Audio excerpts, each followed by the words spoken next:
안녕하세요, 안녕하세요. 비자 인 코리아 정인닷컴 행사사무소의 정만희 행사입니다. 출입국 이민 정책을 가장 알기 쉽고 자세하게 설명하고 있는 비자 인 코리아 장인닷컴 행사사무소의 정만희 행사인데요. 날씨가 추웠다, 더웠다를 좀 반복을 합니다. 보통 이맘때는 여름을 준비하는 시기잖아요. 그래서 너무 춥거나 그렇지가 않는데 비가 내리면 날씨가 상당히 쌀쌀해졌다가 또 비가 내리지 않는 날은 또 여름 같은 날씨.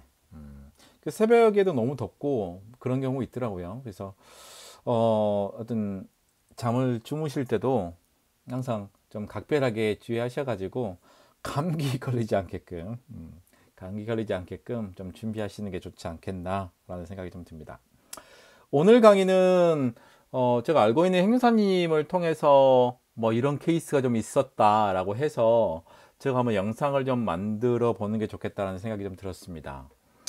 요즘에 그 E74R 관련해서 관심 있는 친구들이 상당히 많이 있는 것은 사실이고 또 아내가 또 일할 수 있는 장점이 또 있잖아요. 그래서 E74R 신청하는 근로자들이 조금 더 혜택을 좀 받았으면 좋겠다라는 생각이 이제 가장 큽니다.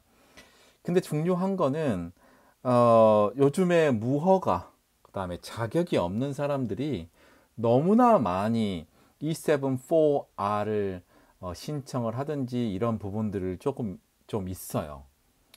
그래서 이제 가장 또 문제가 되는 것 중에 하나는 이제 직장이 있어야 되잖아요.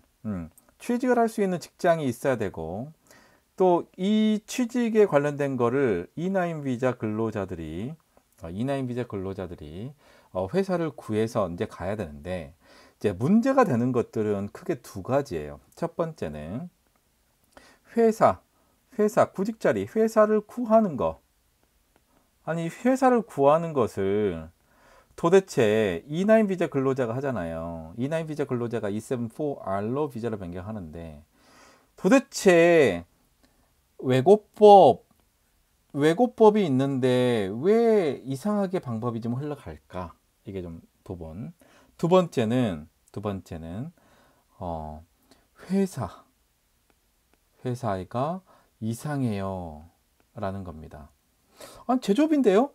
또 갔더니 제조업이 아니고 이 부분들에 대해서 좀 설명을 해드리려고 합니다. E9 비자도 E74 비자하고 동일하게 이제 제조업으로 이제 일을 많이 합니다. 왜냐하면 제조업에서 일하는 경우가 많은 게 E9 비자와 근로자의 한 70% 이상, 80% 가까이가 제조업에 근무하고 있기 때문에 당연히 E74R로 비자 변경할 때도 당연히 E9 비자 근로자 중에서 제조업인 E91을 가지고 계신 분들이 상당히 많다. 그런데 중요한 건 뭐냐면, 자, 요즘 파견 회사에서 근로자하고 계약 관계를 맺고 E9 비자 근로자 또는 E74R 비자로 신청하는 그 친구가 전혀 다른 회사에 가는 경우가 있다고 합니다. 네, 이 부분 관련해서 1번과 2번 한번 설명으로 좀 이번 강의를 시작하려고 합니다. 첫 번째는 자, 회사 구하는 거, 회사.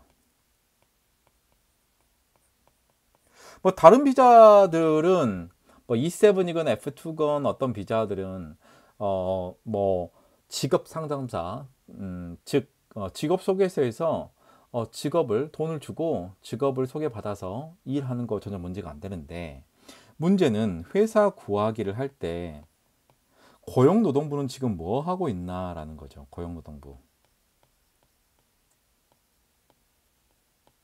자, 원래는 중요한 거는 E9 비자 근로자는 E9 비자 근로자, E9 비자 근로자의 E9 비자 근로자는 원칙이 고용노동부에서 이제 회사를 이전에 설명했지만 회사를 퇴사를 하게 되면 자 1개월 이내에 퇴직을 하게 되고 퇴직에 관련된 신고를 노동부에 하게 되고 그다음에 3월 이내에 회사를 이제 구직 신청을 하게 되면 회사하고 매칭을 시켜줍니다. 자, 회사하고 매칭을 시키는 거는 중요한 게 뭐냐면 고용노동부가 시켜줘야 돼요. 고용노동부. 이게 E9 비자의 굉장히 특이한 점입니다. 왜냐하면 외고법, 외국인 고용등에 관한 법률인데 외고법상에 직업을 알선할 수 있는 것은 비영리기관, 그래서 외국인 지원센터라든가 고용노동부 관할에 있는 데서 외국인하고 회사하고의 매칭을 이렇게 시켜줍니다. 그런데 지금 대부분 제가 볼 때는 거의 100% 가까이 100% 가까이가 어떻게 진행되느냐. 예. 요게 근로자가 직업을 구하고 그다음에 계약서, 근로계약서를 가지고 노동부에 가서 신고하는 형태로 진행이 됩니다. 원래는 제가 말씀드린 것처럼 고용노동부에서 그 E9 비자 근로자가 회사 퇴사하고 나서 구직 신청을 하게 되면 회사를 구해줘야 되는 게 원칙인데 이 시스템이 지금 완전히 깨졌다. 완전히 깨지고 지금 E74R로 신청하고 있는 사람들의 대부분은 직접 직업을 구해서 갑니다. 원래 이렇게 하면 안 돼요. 근데 왜 이렇게 하는지는 모르겠고, 근로자들을 통해서 얘기를 들어보면은 고용노동부에서 회사를 구해서 오랍니다. 소개시켜줄 회사가 없다고. 그래서 이제 이 친구들이 회사를 구하게 되는 거고, 이 회사를 구하는 과정에서 엄청나게 많은 이제 무허가, 또 자격이 없는 사람들, 이 분들이 굉장히 많이 벌떼처럼 지금 달려들고 있는 상황이에요. 이 현실입니다. 예, 가서 물어보시면 돼요. 누구한테 했는지. 그래서 이제 회사를 구하게 되면 회사에 관련돼서는 비자의 업무만 담당한다고 얘기를 많이 하고, 또 회사에 구하는 것 자체는 결국은 노동부에 얘기하지 말아라는 그런 얘기죠. 본인 스스로 구했다고. 어떻게 스스로 구합니까? 요 문제, 회사 구하는 문제가 노동부가 E9 비자 근로자의 주무 기관이면, 관청이면 이 부분에 대해서 명확하게 근로자들에게 요구하는 그 우선순위별로 인구 감소 지역이 어디다 1순위, 2순위, 3순위로 해서 직업을 소개시켜 줘야 되는데 직업을 지금 소개시켜 주지 않고 외국인에게 직접 직업을 구해와라고 얘기하는 거가 결국은 노동부가 이게 제대로 흘러가고 있는 것이냐. 일단 두 번째는, 자,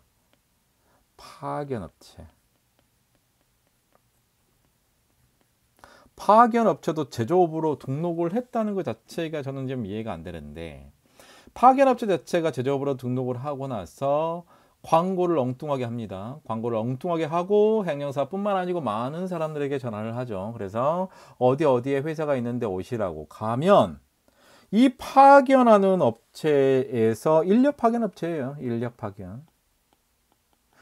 파견 업체에서 계약을 하자고 하는 거죠. 왜냐면 자, 파견 업체가 A라는 업체고 실제 일하는 회사가 B라는 회사인데, E9 비자 근로자뿐만 아니고 E74 비자도 모든 근로자들은 반드시 고용주하고 계약해야 됩니다. 고용주와 계약을 해야 돼요. 고용주와 계약이라는 얘기는 일하는 회사의 대표하고 반드시 계약을 해야 된다는 얘기예요. 제가 이전에 F2R 비자 관련해서 설명을 할 때 한번 이명 계약에 관련돼서 설명을 드린 적이 있잖아요. 출입국에 제출할 때는 GNR 70%로 제출했는데 본인이 사인한 적이 없고, 회사하고 계약할 때는 최저임금으로 계약했다는 거 기억나시죠?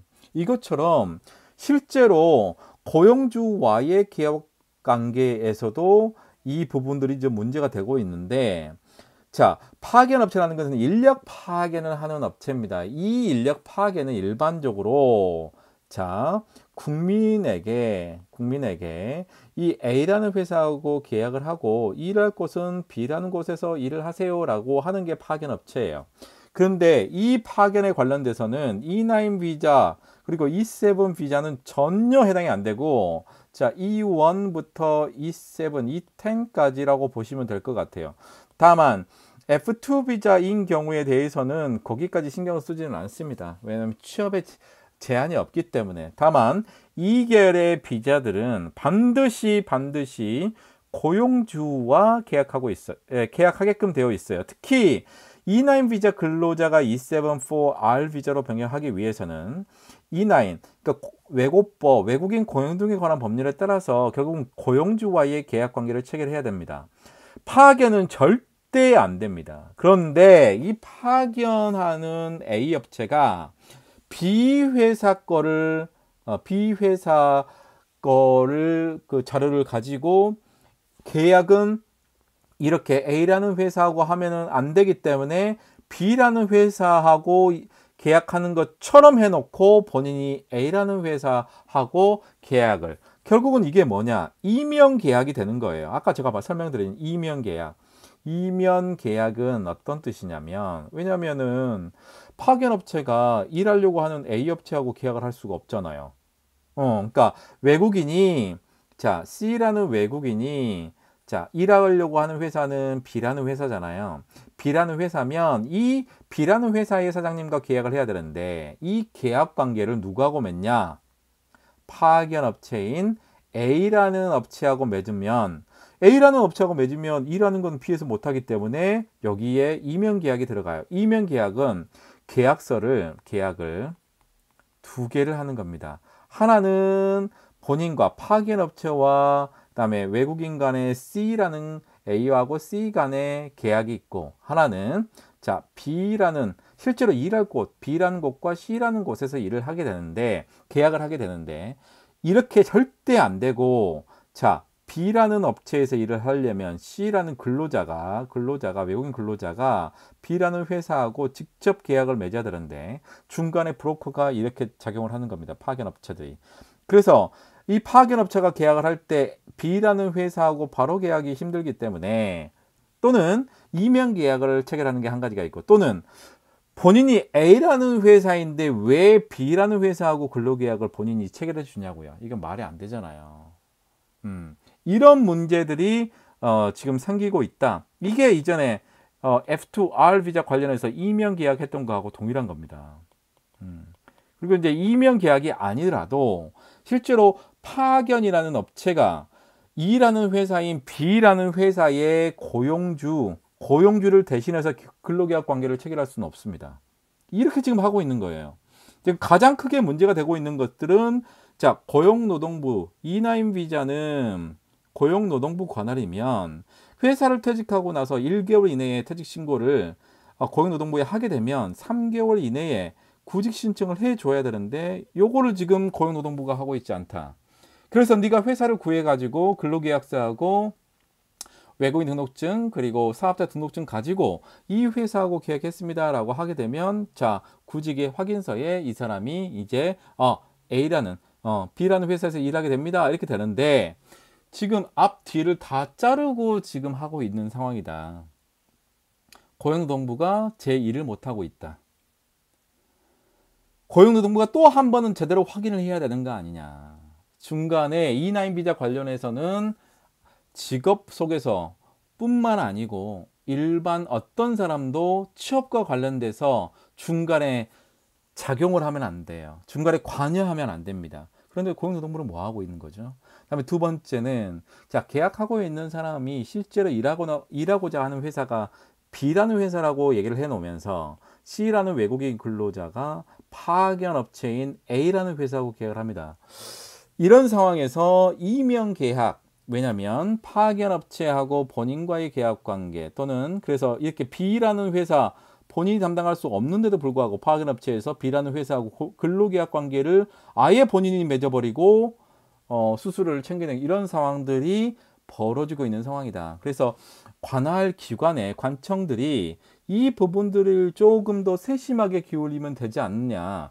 고용노동부도 실제로 F2, 그러니까 E7-4I라는 비자가 중요하지만 E9에 대한 고용허가에 대한 그런 시스템 자체를 스스로 무너버리고 있는 거기 때문에, 고용노동부에서 찾아서 E9 비자 근로자에게 확실한 직업을 소개시켜줘야 할 의무를 본인 모두가 찾아가지고 와라. 그러면은 본인이 찾으면 다 연결되어 있는 브로커들하고 연결되어 있는 거고 E74R과 같이 연결되어 있는 것이다. 그리고 파견 업체에 근로계약을 하고 실제로 일하고자 하는 회사는 B인데 A라는 회사 파견 업체가 담당을 해서 실제로 B라는 회사에서 일을 하는 것 자체가 파견으로 되어 있는 거라. 그래서 이 부분들도 엄격하게 제한되는 거고 E9 비자 근로자, E74 비자 근로자는 절대 파견, 다른 회사에 가서 일을 할 수가 없습니다. 그리고 A라는 회사가 어떻게 B라는 회사에서 일할 근로자하고 근로계약 관계를 B라는 회사하고 체결해요? 이거는 불가능합니다. 할 수도 없고 정말로 사문서 위조입니다. 자, 이런 상황이라면 지금 이 상황들을 좀 잘 정리를 해야 되지 않느냐라는 생각이 상당히 듭니다. 그래서 그 행사님 같은 경우는 직업 속에서도 하고 계시고 그다음에 출입국 업무들 하고 계신데 이런 업무를 보면서 참 마음이 많이 아팠다라는 생각을 하시더라고요. 그래서 제가 생각하는 이 많은 부분들이 좀 많이 벗어나 있는 부분들이다. 제 역할을 해야 될 고용노동부가 E9 비자 근로자의 취업에 관여를 못하고 있고 그다음에 구직 신청에 대해서 지금 회사를 구해주지 못하고 알아서 너네들이 근로자 그 회사를 구해와라. 당연히 그렇게 되면은 브로커가 작용을 하고 취업부터 비자까지의 모든 것들을 담당하게 되는 거죠. 이런 부분들이 정말 빨리 없어졌으면 하는 생각입니다. 출입국에 갈 때도 정말로 뭐 직업 소개서라든가 아니면은 브로커들이 뒤에서 서 있고 실제로 근로자들 비자 변경하게끔 도와주는 케이스도 너무 많이 있다고 합니다. 이런 모든 부분들을 대행이 아니면은 누구나가 뒤에 따라와도 되느냐라고 하는 사람이 있을 수도 있고 물어볼 수도 있잖아요. 이런 부분들을 좀 명확하게 해야 되지 않느냐. 출입국도 그리고 고용노동부도 정신을 좀 차려야 된다. 지금 아주 이런 문제들이 엉망으로 돼 가고 있는 부분들 한번 짚어보는 시간. 그래서 여러분들 E9 비자 근로자들이 회사 구해서 여러분들이 일하려고 할 때 반드시 근로계약서를 작성하고 일하고자 하는 회사가 동의를 해야 됩니다. 그게 없이 중간에 누군가가 작용을 하게 되면 반드시 100% 문제가 생기는 곳이기 때문에 정말 여러분들 각별하게 신경 쓰십시오. E9 또 E74R, E74R 비자가 중요한 게 아니고요. 여러분들의 E9 비자, E74 비자가 문제없이 연장되고 변경돼야 되는 것들인데 지금 너무나 많은 무허가 업체들이 담당을 하고 있다. 그래서 고용노동부에서도 빨리 각성을 하고 E9 비자 근로자가 회사를 그만두고 구직 신청을 하게 되면 본인이 원하는 1순위, 2순위, 3순위에 있는 회사를 빨리 선별해서 면접을 보게 하고 이런 절차들을 거쳐야지 중간에 누군가가 관여해서는 절대 안 된다. 왜? 그게 바로 E9 비자가 가지고 있는 굉장히 번일적인 특성이기 때문에 그래요.